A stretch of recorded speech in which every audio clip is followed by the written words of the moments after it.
All right, so this tip actually comes from Reddit.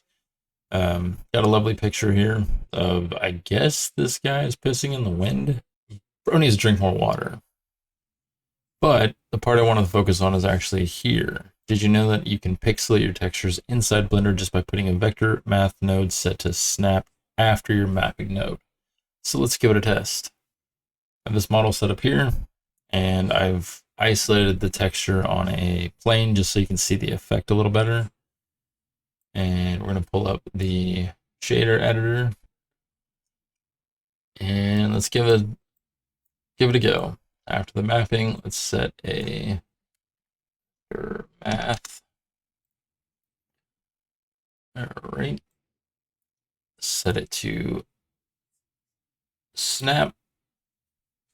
All right, so far nothing, but actually when you set this to something like 0.5, 5.5, you can see that it has split the texture in quarters.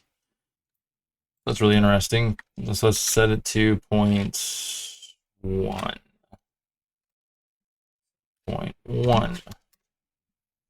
So there's 10 divisions going vertically and horizontally, which is great.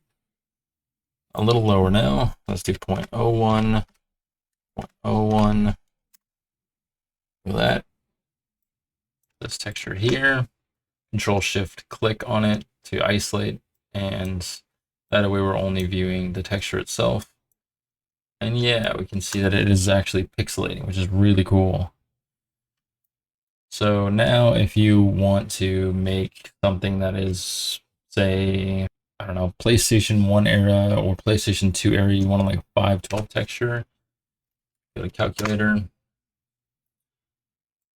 and it's 0 to 1 space, and we want to divide it 512 times. So it's 1 divided by 512 equals, and here we go, 0.00195.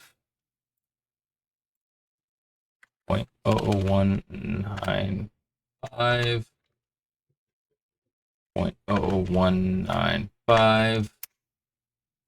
And let's see how we can get 256 now. So clear 1 divided by 256, 0039.